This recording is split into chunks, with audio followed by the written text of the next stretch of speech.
Welcome to PL Together Lounge Talks. I'm Adam Geller, founder and CEO of Edthena, the video observation that empowers teachers to be drivers of their own professional learning. Today, we're talking with Doug Fisher. He is a literacy and leadership scholar. He's also a college professor and classroom teacher who has 22,000 Twitter followers. That might make him almost an influencer, a full-blown influencer. I don't know what label you want, but you can go follow him on Twitter, DFisherSDSU. We'll point people to it. Doug, thanks so much for joining us. Of course, good to see you. So I'm curious to talk about professional learning a little bit with you because, of course, there's a lot of changes happening. There's a lot of adjusting. There's a lot of, we're kind of stuck in this mode of talking about oh, we were this and now we're this. But okay, here we are. How do we know if we're doing the right thing? That feels like a constant question we should be asking in education, and we shouldn't put it aside as part of the pandemic and our response to new ways of teaching. So I guess maybe let's start by confirming, should we still be prioritizing professional learning as educators? I would say more than ever before. We have so much to learn, and we are learning so much. It's amazing how much I have learned since March 13th. It's incredible. And I hope everybody else is feeling this. And I know there's sometimes that learning makes us uncomfortable because change is uncomfortable. And I don't want this. I never wanted this. Distance learning is hard, but it's also an opportunity to learn. So, I think there may be, let's put a positive spin on it. How has professional learning become easier for teachers? I mean, sure, we still have a lot going on.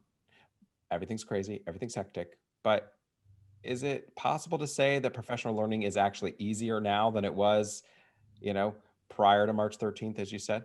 Yeah, I think all of us, book clubs are super easy now. We just log in for an hour, lunch break or after school or whatever. We can have a book club and we can talk to people all over the world. That would not have happened.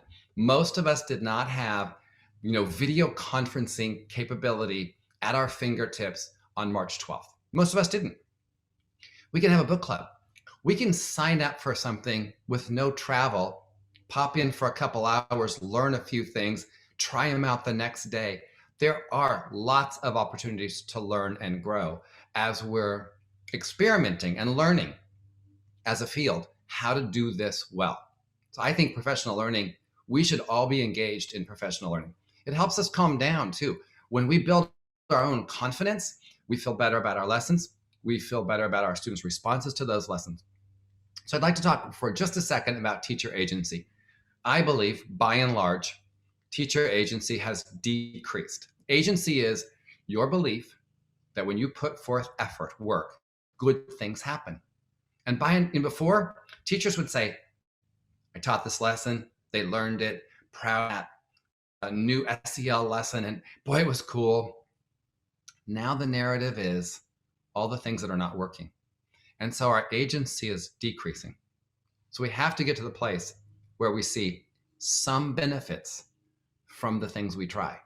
Because if our agency keeps dropping, we burn out and we end up leaving this profession. But we need teachers. Though kids need teachers. We can't let people burn out.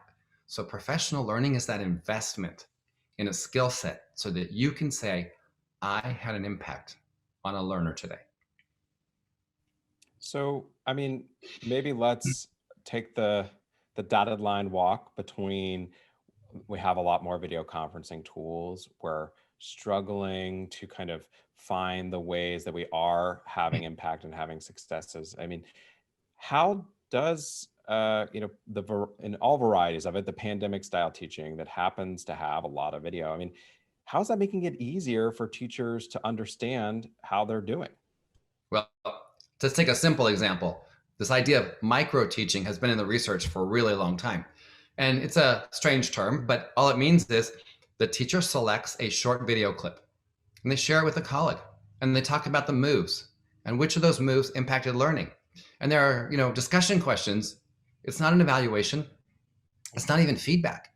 It's what did we learn from this tiny clip? So 5 minutes or whatever of a clip. Most of us were not comfortable grabbing video clips.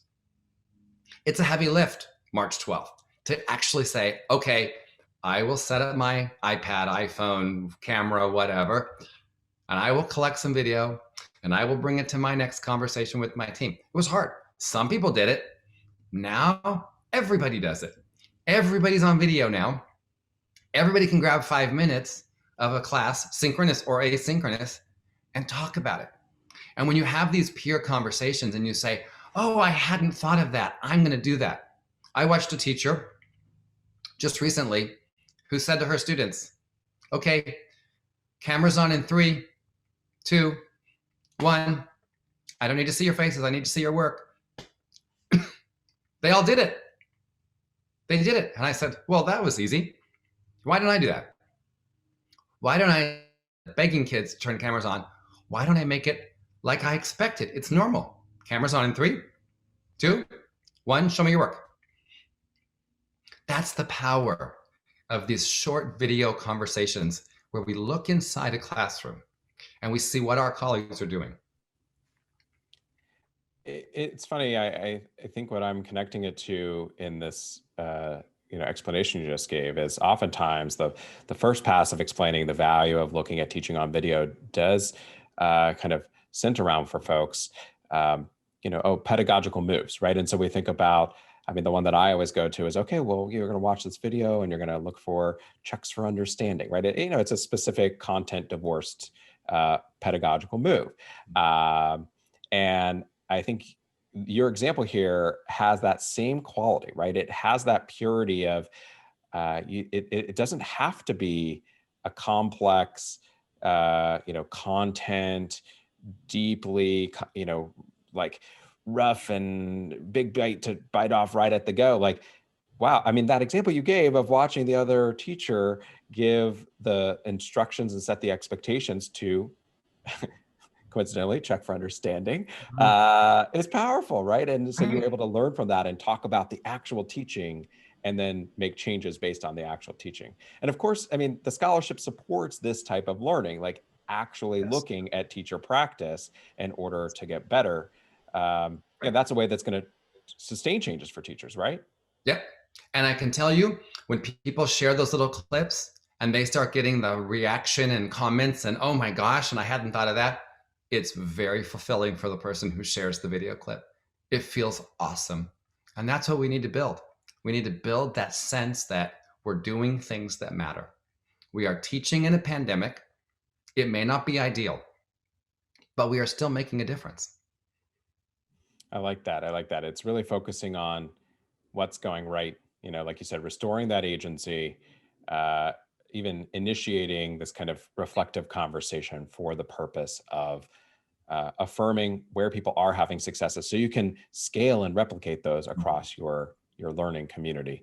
And I want to connect it to something you said at the beginning around the ease of professional learning, because you kind of said it's easier than ever to connect, and you described the connection as this vast global network. But in some ways, it may be easier to connect with your colleagues to actually show them what's happening within your learning environment, to see what's happening in their learning environment, because you're already using the tools. Just hit record, right?